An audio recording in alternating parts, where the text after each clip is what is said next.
Good morning friends.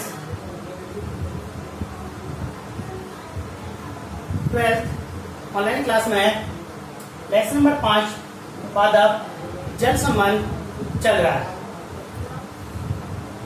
कल की जो लास्ट क्लास थी, इस कल की लास्ट क्लास में इस लेसन के 3 पीरियड कंप्लीट हो गए। आज पढ़ेंगे फोर्थ लेसन। क्या पढ़ेंगे? फोर्थ पीरियड पढ़ेंगे, चौथा पीरियड पढ़ेंगे, पार्ट नंबर 4 पढ़ेंगे। 3 पार्ट कंप्लीट हो गए थे। और जो कल की जो ऑनलाइन क्लास थी, लास्ट क्लास थी, कल के लास्ट क्लास में प्राशन के प्रकार, विलीन के प्रकार ये आपको बताया था।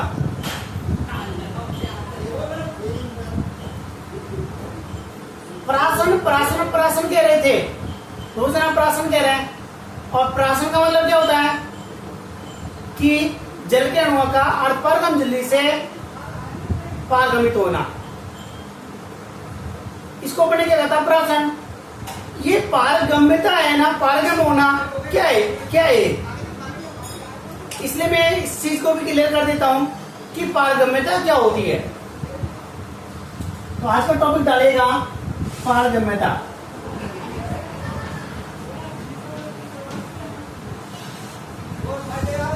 आज का टॉपिक क्या है? पारगम्यता। वैसे तो जनरली नाम से हो रहा है पारगम्य।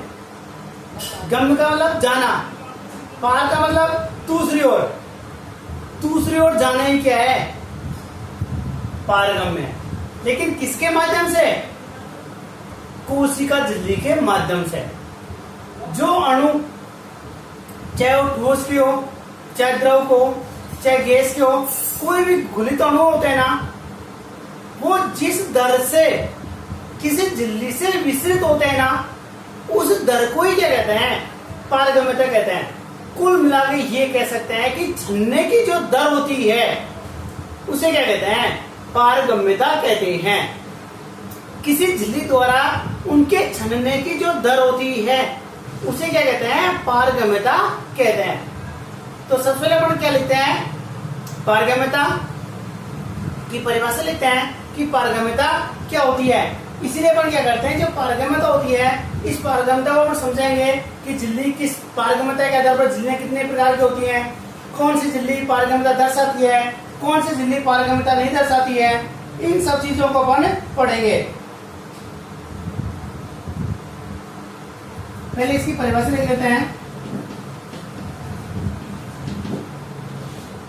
पॉइंट डालेगा सबसे पहले, पॉइंट डालो पारगम्यता।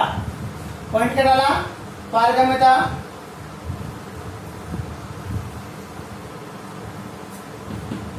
इसमें क्या लिखेंगे?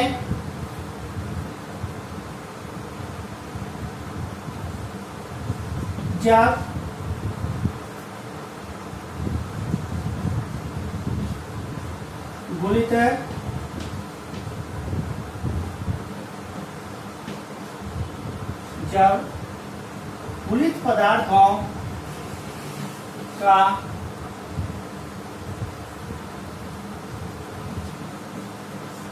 किसी झिल्ली से, जब घुलित पदार्थों का किसी झिल्ली से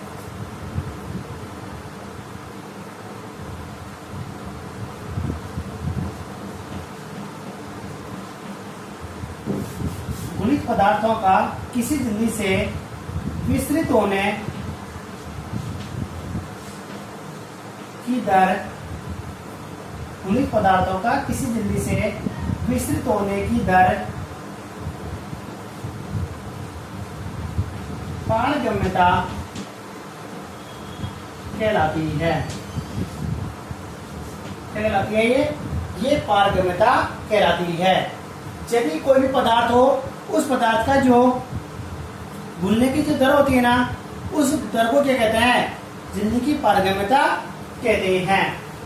अर्थात क्या लिख सकते हैं? अर्थात घुलित पदार्थ का झिल्ली से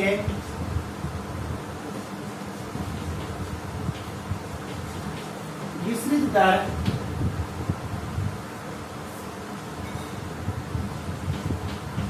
पारगम्यता कहलाती है। इसको अपन क्या कहते हैं? पारगम्यता कहते हैं। पॉइंट डालेगा, इसकी परिभाषा लिखिएगा।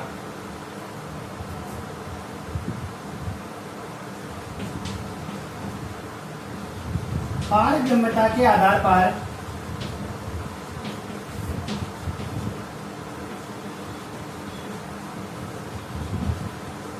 झिल्लियों को निम्न भागों में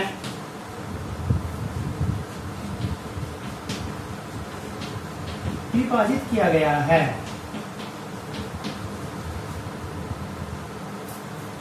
यहां तक पॉइंट डालेगा, परिभाषा लिखिएगा और यहां तक लिख लो।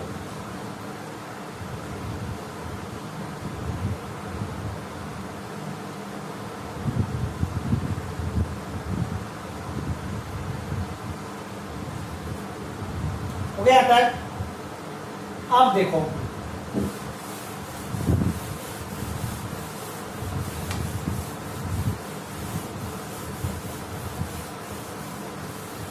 सबसे पहले एक बार नाम लिख लीजिएगा चारों के।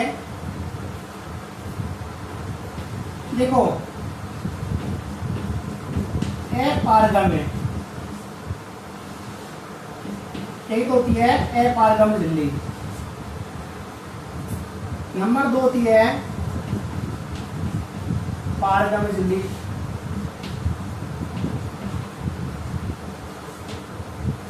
नंबर 3 होती है अर्धपारगम्य, अर्धपारगम्य झिल्ली, और नंबर 4 होती है चयनात्मक या वर्णनात्मक झिल्ली। 4 प्रकार की झिल्लियां पढ़ेंगे अपन। कौन कौन सी? नंबर 1 अपारगम्य, नंबर 2 पारगम्य, नंबर 3 अर्धपारगम्य और नंबर 4 चयनात्मक पारगम्य। सबसे पहले एक बार 4 पॉइंट डालेगा, चारों के नाम लिख लीजिएगा। नंबर 1 अपारगम्य, नंबर 2 पारगम्य, नंबर 3 अर्धपारगम्य और नंबर 4 चयनात्मक पारगम्य। चारों नाम डालेगा और चारों नाम डालने के बाद में नंबर 1 पॉइंट डालेगा। सबसे पहले डालो अपारगम्य झिल्ली।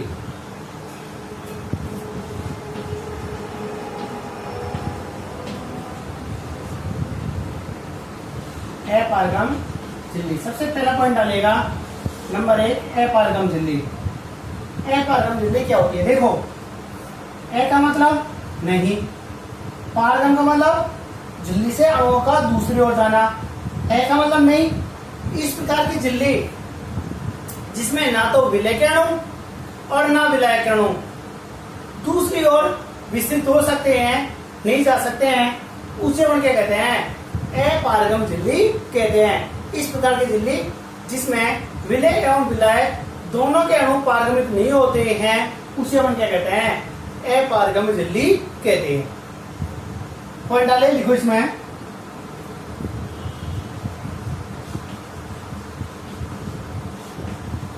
इस प्रकार की झिल्ली,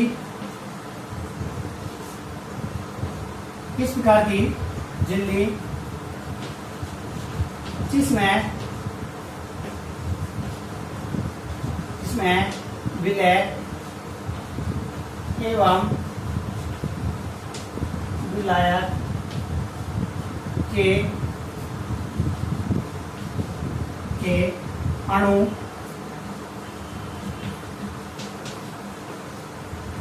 विसरित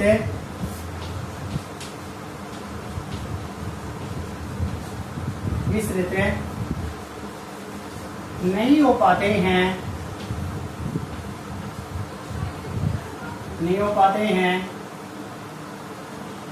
अपारगम्य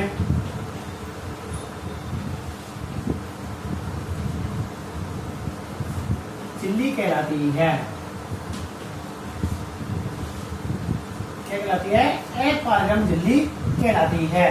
कुल मिलाकर नाम से आपको देख रहा है, मैं आपको जनरली झिल्ली तो नहीं है लेकिन बता दूं, जब अपन ने प्लास्टिक की जो पॉलिथीन होती है, इस प्लास्टिक के अपन पॉलिथीन में जब पानी भरते हैं या चीनी शर्करा घोल भरते हैं तो उसमें से निकलता है क्या? नहीं निकलता ना।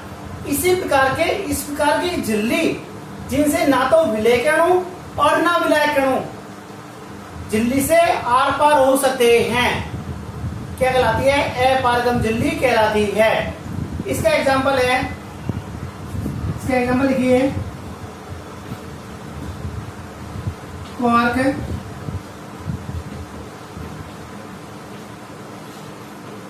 कोशिका वृत्ति, और दूसरा एग्जांपल लिख लिए क्यूटीन,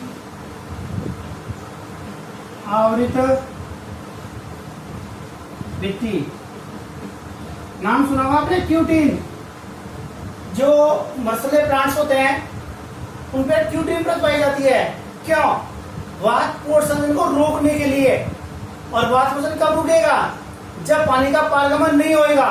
तो किसका काम करेगी? वो अपारगम का काम करेगी। इसीलिए जो क्यूटीन का जो आवरण होता है ना, वो भी कैसा होता है? अपारगम में होता है। इसको अपन क्या कहते हैं? अपारगम झिल्ली कहते हैं। आ गया? अपारगम मतलब एकल नहीं, पारगम मतलब अणुओं का आदान प्रदान होना। जिसमें अणुओं का आदान प्रदान झिल्ली से नहीं होता है उसे क्या कहते हैं? अपारगम झिल्ली कहते हैं। नंबर 2 लिखिएगा पारगम में।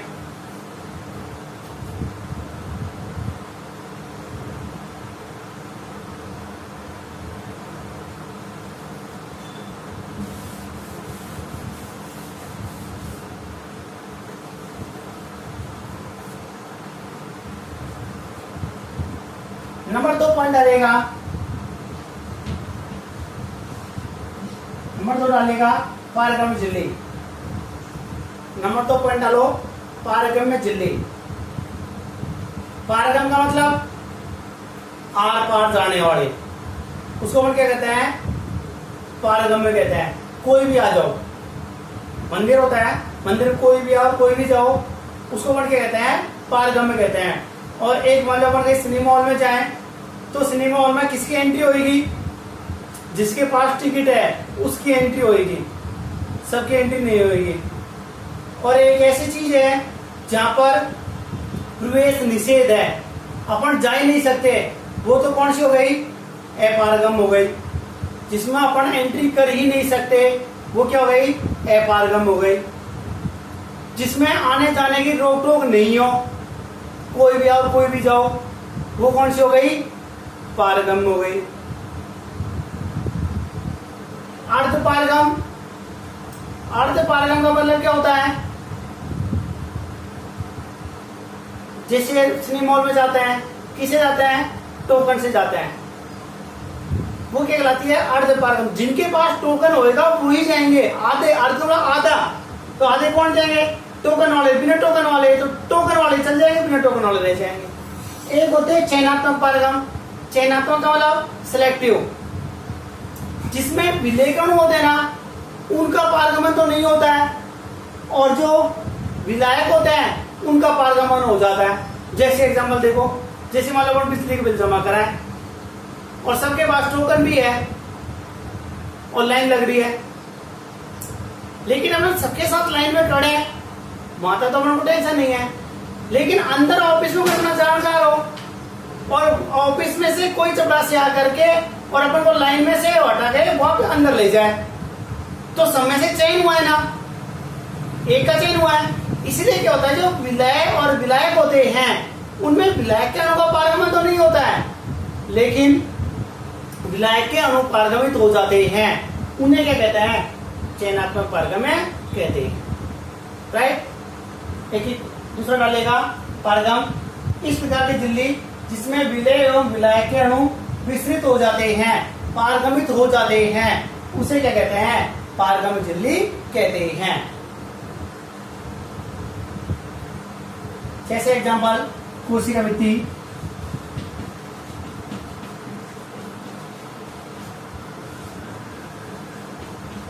एग्जांपल कोशिका भित्ति।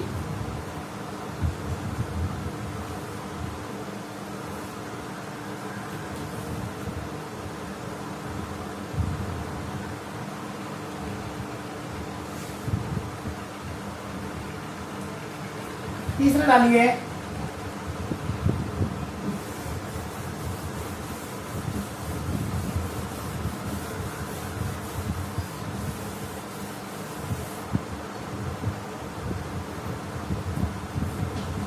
तीसरा है अर्धपारगम्य झिल्ली। क्या है? अर्धपारगम्य झिल्ली। अर्ध का मतलब आधे। इस प्रकार की झिल्ली, इस प्रकार की झिल्ली जिसमें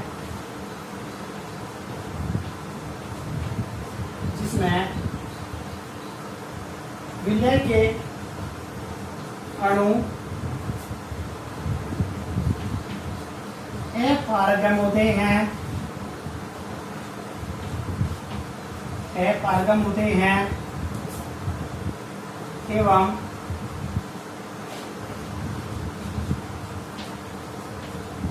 विलायक के अणु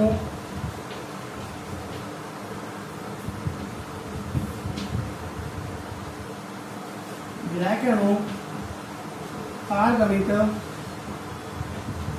हो जाते हैं।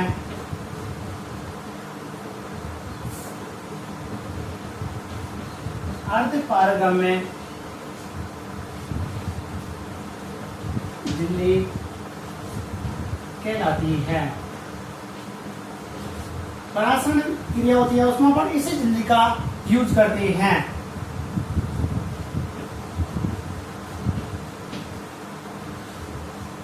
इसको पर्चमेंट टेबल भी कहते हैं।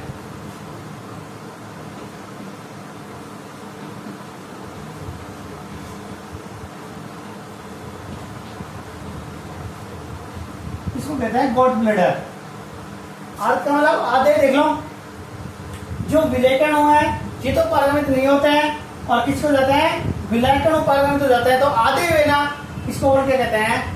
अर्धपारगम झिल्ली कहते हैं। क्या कहते हैं इसे? अर्धपारगम झिल्ली कहते हैं। ये अर्धपारगम झिल्ली हुई। और लास्ट आती है चयनात्मक या वर्णात्मक झिल्ली। इसको नोट कीजिएगा, लास्ट की पढ़ते हैं। चयनात्मक पारगम,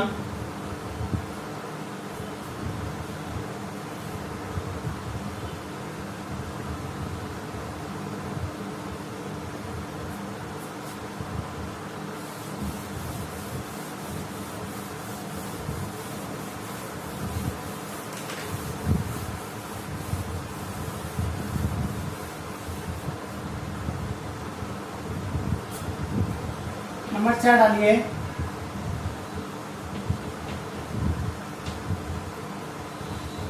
चयनात्मक या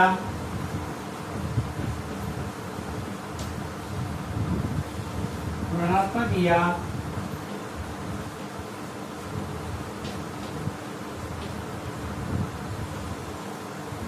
विभेदात्मक या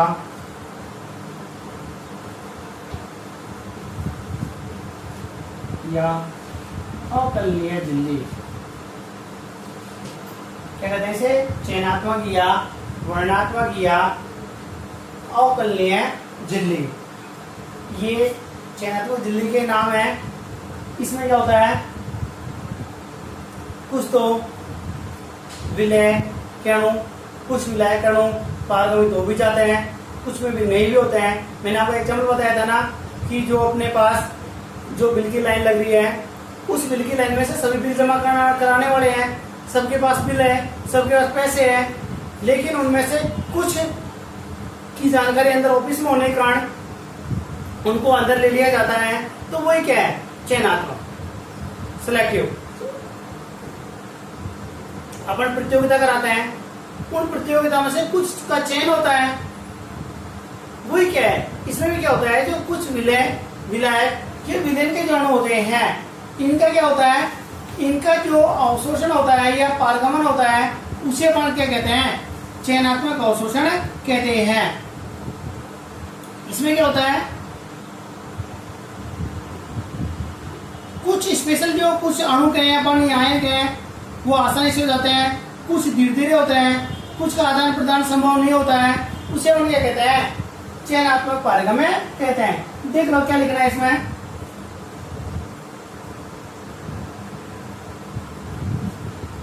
इसमें या इस प्रकार की झिल्ली, इस प्रकार की झिल्ली जिसमें कुछ अणु या आयन आसानी से, कुछ अणु या आयन आसानी से पारगमित हो जाते हैं,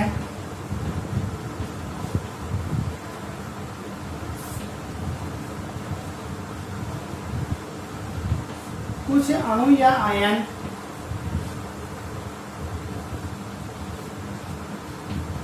धीरे धीरे पारगमित होता है,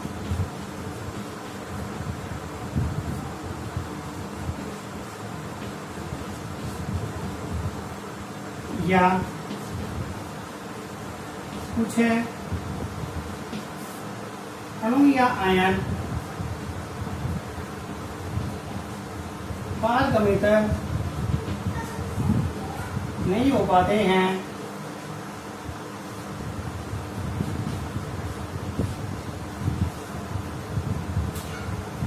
चयनात्मक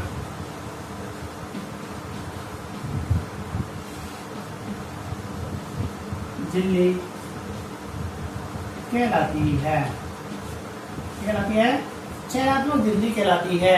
कुछ का प्रवेश हुआ, कुछ का प्रवेश नहीं हुआ और कुछ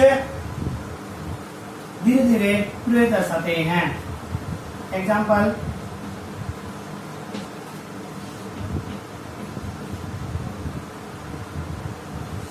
प्लाज्मा झिल्ली। क्या एग्जाम्पल, एग्जाम्पल पर लिखा है प्लाज्मा झिल्ली।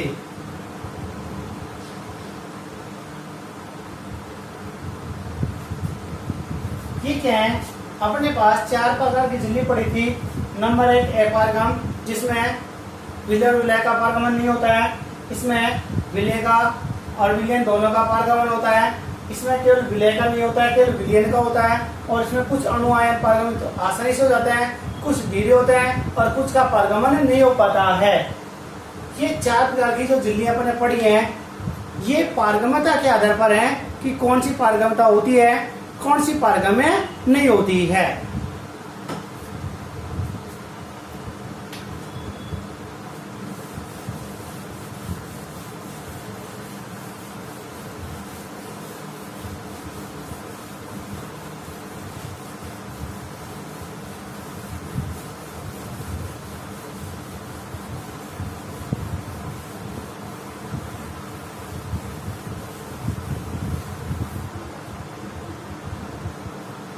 अब नेक्स्ट पे डालिए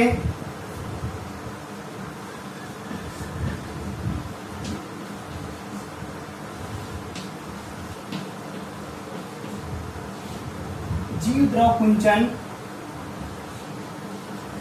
एवं जीव द्रव विकुंचन। टॉपिक डालिए जीव द्रव कुंचन एवं जीव द्रव विकुंचन। टॉपिक इंपॉर्टेंट भी है, कई बार एग्जाम में पूछ लेता है, इसलिए आपको अच्छे से ध्यान से इसका अध्ययन करना है कि जीव द्रव कुंचन क्या होता है और जीव द्रव विकुंचन क्या होता है। वैसे हमने ये पढ़ रखा है, अभी मैं आपको बताऊंगा, एग्जाम्पल दूंगा, जब आपका होगा कि हाँ, पहले इसका अर्थ समझ लीजिएगा कि अर्थ क्या होता है। देखो, कुंचन, कुंचन वाला होता है सिकुड़ना, कुंचन वाला क्या होता है, सिकुड़ना, और विकुंचन वाला होता है फैलना। क्या होता है, ध्यान रखिए, कुंचन वाला होता है सिकुड़ना और विकुंचन वाला होता है फैलना। अभी आपने पढ़े थे प्राशन के प्रकार। एक तो पढ़ा था अंत्यप्राशन और एक पढ़ा था बाह्यप्राशन। अंत्यप्राशन में कोशिका फैली थी ना, मोटी हुई थी ना, तो वो अंत्यप्राशन जो क्रिया होती है ना, वो तो कौन सा हो गया? जीव द्रव विकुंचन। ऐसे में अभी पढ़ाया था प्राशन के प्रकार। जब कोशिका में पानी प्रवेश करेगा तो कोशिका फूलेगी नहीं फूलेगी। कोशिका का जो फूलना होता है ना, उसे क्या कहते हैं? विकुंचन कहते हैं। क्या कहते हैं उसे? विकुंचन कहते हैं। और अपने पास जब किसी कोशिका को अपन शर्करा नमक के घोल में डाल देते हैं तो वो कोशिका सिकुड़ती नहीं सिकुड़ती है, सिकुड़ जाती है ना, उसे क्या कहते हैं? जीव द्रव। इसलिए जब जीव द्रव अंदर सिकुड़ जाता है तो उसे जीव द्रव कुंचन कहते हैं। और जब जीव द्रव दोबारा कोशिका भित्ति की ओर फैल जाएगा तो उसे क्या कहते हैं? जीव द्रव विकुंचन कहते हैं। कुल मिला के बात वही करनी है, अंत्यप्राशन और बाह्यप्राशन। एक में अंत्यप्राशन कराना है और एक में बाह्यप्राशन कराना है। इसलिए आपको ज्यादा दिमाग लगाने की आवश्यकता नहीं है। अंत्यप्राशन का मतलब फैलना होता है और बाह्यप्राशन का सिकुड़ना होता है। तो बाह्यप्राशन कराओगे जब तो क्या हो जाएगा? जीव द्रव कुंचन हो जाएगा। और जब अंत्यप्राशन कराओगे तो जीव द्रव विकुंचन हो जाएगा। अब आपको अंत्यप्राशन और बाह्यप्राशन के दिमाग लगाना है। वहां क्या पढ़ा था अपन ने? अंत्यप्राशन पढ़ा था जब पादप कोशिका को अल्प पराशरी में डालते हैं, जब तो अंत्यप्राशन होता है। और जब कोशिका को अति पराशरी में डालते हैं तो कौन सा होता है? बाह्य होता है। तो अपन कौन सा करना है? पहले कुंचन के लिए बाह्य करना है, तो किसमें डालेंगे? अति पराशरी में डालेंगे। ये चीज आपको ध्यान रखनी है, इसलिए टॉपिक जुड़े हैं। इसलिए मैंने पहले आपको बता दिया कि बाह्यप्राशन और अंत्यप्राशन क्या होता है। ठीक है, तो पहले पॉइंट डालेगा जीव, दोनों पॉइंट डालेगा, जीव द्रव कुंचन एवं जीव द्रव विकुंचन। पॉइंट डालेगा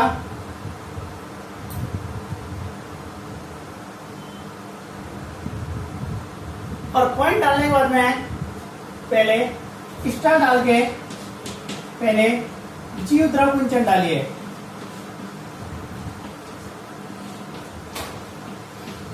क्या डालना? पहले जीव द्रव कुंचन डालना। डाल दिया। जीव द्रव कुंचन का मतलब क्या करना है? सिकुड़ना है। और सिकुड़ना मतलब क्या करना है? बाह्यप्राशन करना है। क्या कर दो? पादप कोशिका को अति प्रसारी विलयन में डाल दो। क्या हो जाएगी? सिकुड़ जाएगी।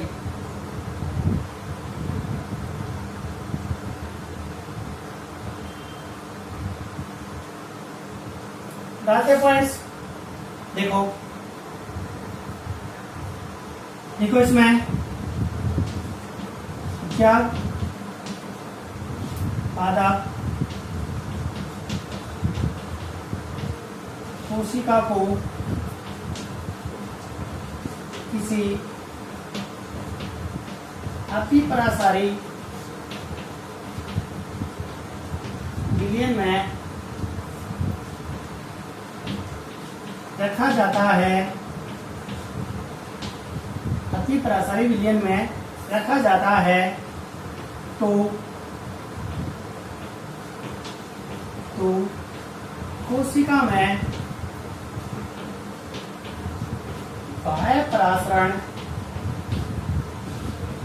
बाह्यप्राशन होता है, जिससे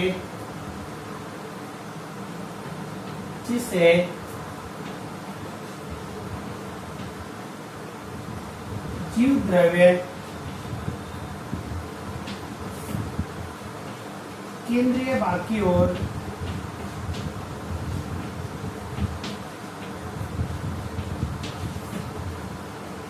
सिकुड़ने लगता है। इस प्रकार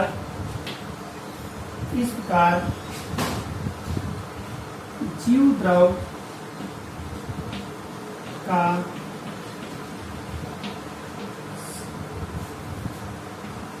सिकुड़ना ही जीव द्रव कुंचन कहलाता है।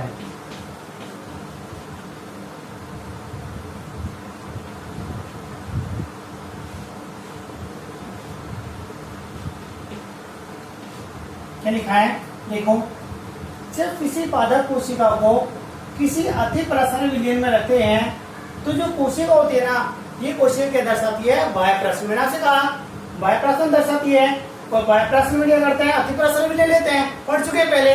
तो जब किसी पादप कोशिका को अति प्रसरण विलयन में रखा जाता है तो वो कोशिका क्या दर्शाती है, बाह्य प्रसरण दर्शाती है। और बाह्य प्रसरण दर्शाने से पानी कोशिका रस से बाहर आ जाता है, और जिसके कारण उसका जो जीवद्रव होता है ना, वो सिकुड़ने लगता है। इस जीवद्रव के सिकुड़ने की जो क्रिया होती है ना, इसे अपन क्या कहते हैं, जीवद्रव कुंचन कहते हैं।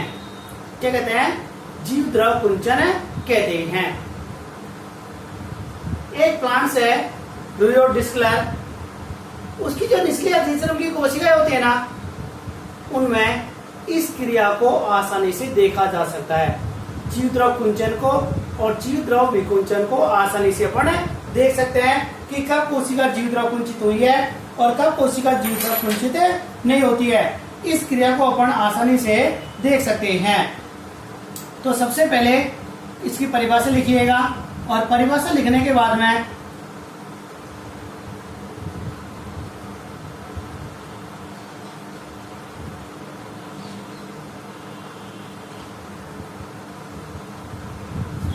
हो गया, परिभाषा लिखी इसकी। ये लिखने के बाद में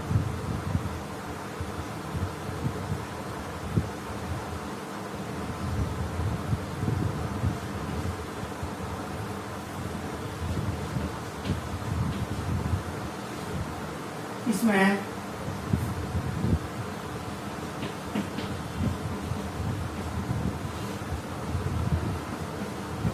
कोशिका भित्ति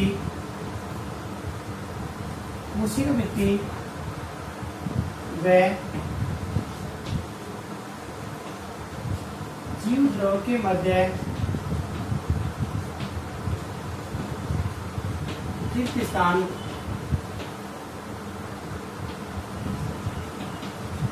उत्पन्न हो जाता है।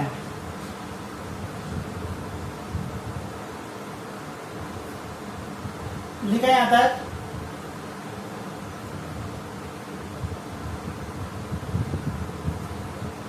मैं डायग्राम बना देता हूँ।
क्या हो गई, पादप कोशिका।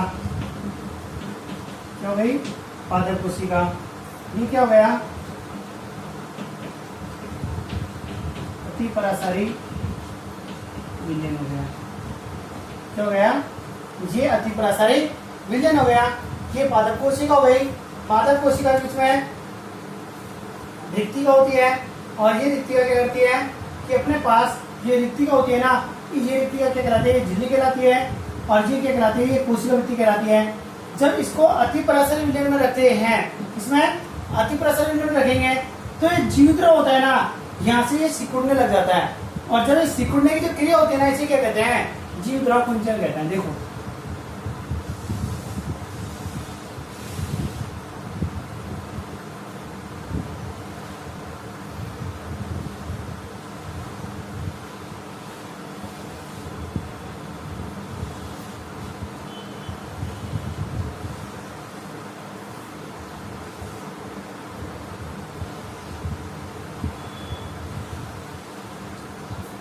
ये तो अपने कोशिका वृत्ति यही है, ये कोशिका भित्ति है, तो कोशिका भित्ति तो यूं की रहेगी, सिकुड़ेगा क्या, इसका जीव द्रव सिकुड़ेगा।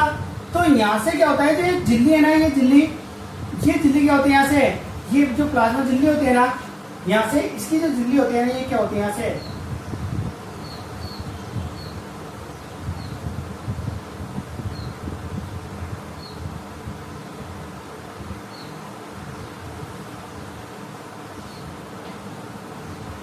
इसका जीवद्रव होता है ना, ये सिकुड़ जाता है, और इसका जो जीवद्रव सिकुड़ रहा है ना, ये कौन सा अतिप्रसरण विलयन हो गया। इस जीवद्रव का जो सिकुड़ना है ना, अंदर की जो सिकुड़ा है ना, इसे अपन क्या कहते हैं, जीवद्रव कुंचन कहते हैं। क्या कहते हैं इसे, जीवद्रव कुंचन कहते हैं। और जीवद्रव विकुंचन इसी का उल्टा होता है, जब इस वाली कोशिका को अल्प प्रसारण विलयन में डालेंगे तो ये चीज उत्पन्न हो जाएगी, तो उसे क्या कहेंगे अपन, जीवद्रव विकुंचन कहते हैं। चाहे तो डायग्राम बना लो साथ साथ ही, चाहे दोनों का एक साथ भी बना सकते हैं अपन। तो डायग्राम बना लो, यहाँ से जीवद्रव को पूरा फैलाना है और यहाँ जीवद्रव को बीच में सिकुड़ना है, इसे अपन क्या कहते हैं, जीवद्रव कुंचन कहते हैं।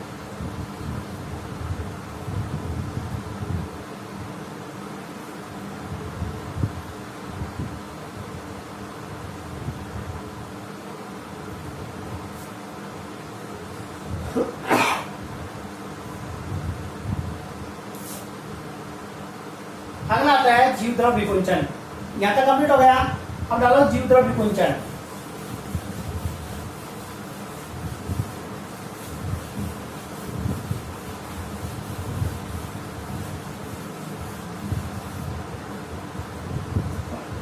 आगे जीवद्रव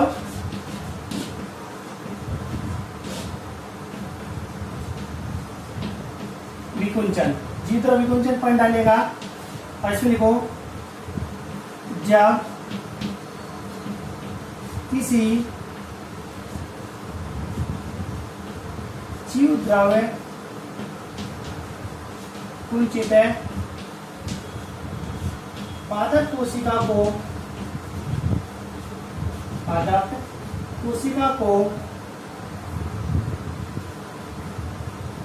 अल्प पराशरी विलयन में रखा जाता है तो अंतःप्रासरण होता है, जिससे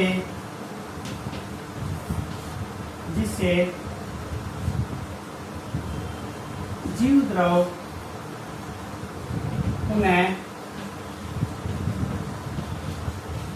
कोशिका भित्ति की ओर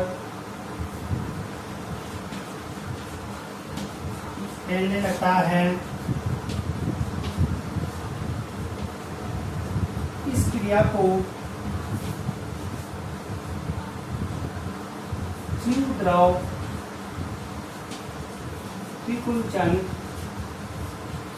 कहते हैं। उसी का उल्टा है, देखो, जो जीवद्रव कुंचित कोशिका है उस जीवद्रव पादप कोशिका को अल्पप्रसारण विलयन में रख देंगे। कौन सी क्रिया होगी, अंतःप्रासन क्रिया होगी, और अंतःप्रासन क्रिया होगी तो उसमें जो कोशिका जो सिकुड़ होता है ना जीवद्रव, वो जीवद्रव दोबारा क्या हो जाएगा, कोशिका भित्ति की ओर फैलने लग जाएगा। उसे हम क्या कहते हैं, जीवद्रव विकुंचन क्रिया कहते हैं। तो उसकी उल्टी हुई, इसमें डायग्राम क्या बनाएंगे, उसका अपोजिट बनाएंगे।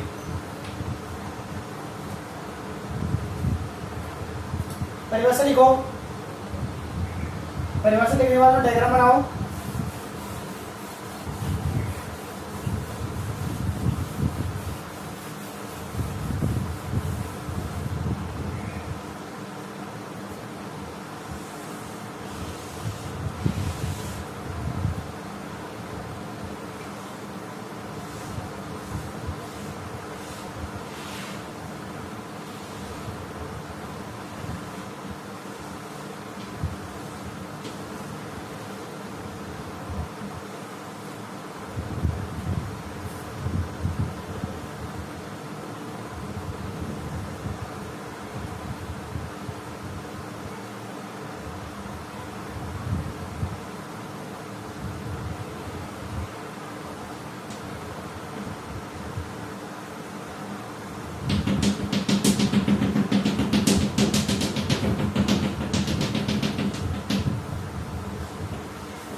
इसे क्या कहते हैं, जीवद्रव विकुंचन कहते हैं। वो डायग्राम जस्ट उल्टा कर दिया, उसी को हम क्या कहते हैं, जीवद्रव विकुंचन कहते हैं। तो ये डायग्राम बनाना है जीवद्रव कुंचन में और ये वाला बनाना है जीवद्रव विकुंचन में। दोनों डायग्राम से आपको समझ में भी आ गया, परिभाषा में आपको लिखा दी है। तो जीवद्रव कुंचन क्या होता है और जीवद्रव विकुंचन क्या होता है, इसको डायग्राम बनाइएगा।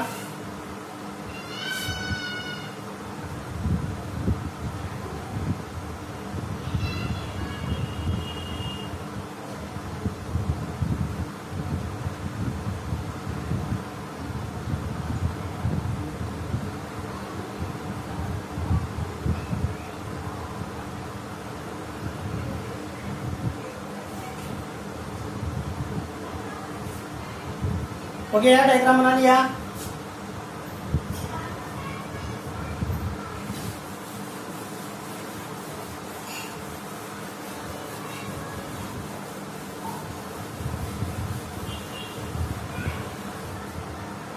एक इसका प्रयोग लिख देते हैं, संयुक्त प्रयोग दोनों का। पॉइंट डालेगा जीवद्रव कुंचन एवं विकुंचन का प्रयोग।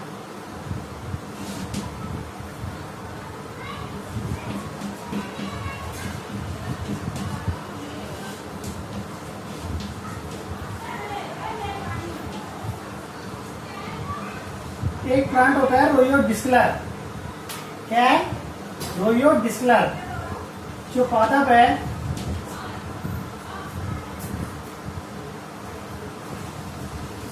रोयो डिस्कलर पादप की पत्ती की निचली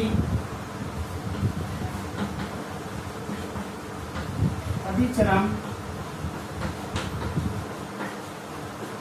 कोशिकाओं में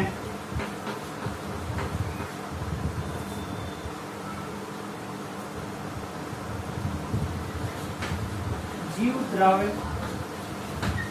कुंचन एवं विकुंचन को आसानी से देखा जा सकता है। सर्वप्रथम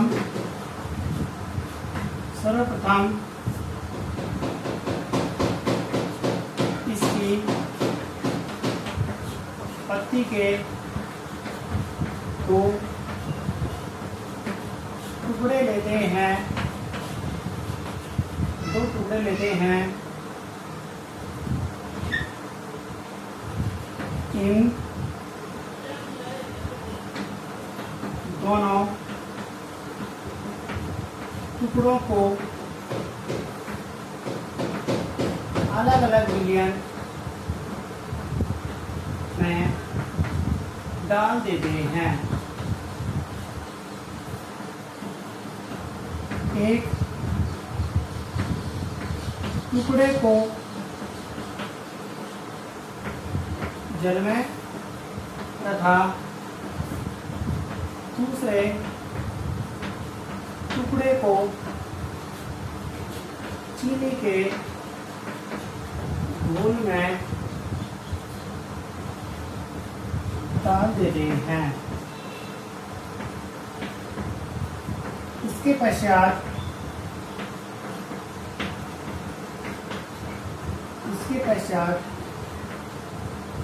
इन्हें कुछ समय के लिए रख देते हैं। एक्सपेरिमेंट क्या करना है, रोयो डिस्कलर जो पादप होता है, इस प्लांट की जो अधिकतर कोशिकाएं होती हैं, इनमें जीवद्रव विकुंचन को आसानी से देखा जा सकता है। सबसे पहले क्या करते हैं, इसकी जो प्लांट्स की जो अधिकतर कोशिकाएं होती हैं, दो टुकड़े ले लेते हैं, एक टुकड़े को पानी में डाल देते हैं और एक टुकड़े को चीनी के घोल में डाल देते हैं, क्योंकि एक अतिपरासारी है और एक अल्परासारी विलयन है। रख देते हैं।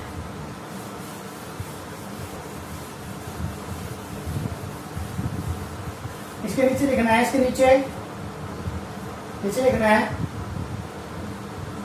इसके पश्चात इसके पश्चात दोनों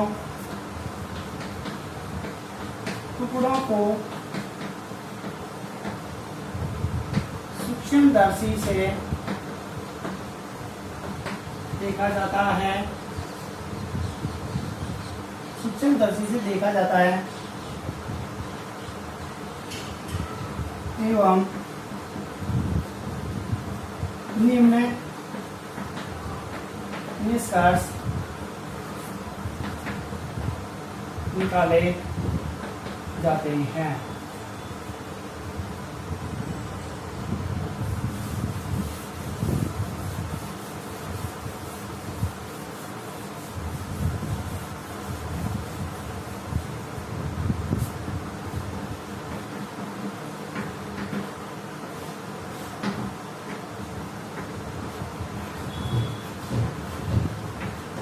चीनी के घोल में डाले गए टुकड़े की कोशिकाएं, चीनी का घोल है, चीनी का घोल का मतलब कौन निकलेगा बाहर, और बाहर निकले क्या होगा, जीव द्रव कुंचन होएगा। टुकड़े की चीनी की घोल में डाले गए टुकड़े की कोशिकाएं जीव द्रव कुंचन दर्शाती हैं। पानी में डाले गए टुकड़े की कोशिकाएं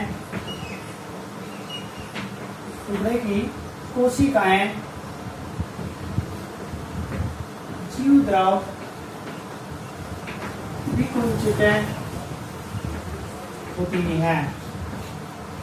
कि मैंने आपको जीव द्रव कुंचन की परिभाषा, जीव द्रव विकुंचन की परिभाषा, जीव द्रव कुंचन के डायग्राम, जीव द्रव विकुंचन के डायग्राम और उन दोनों का संयुक्त एक्सपेरिमेंट मैंने आपको बता दिया है।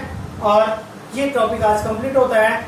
इस टॉपिक के साथ ही आज की क्लास को यहीं ऑफ करते हैं। धन्यवाद।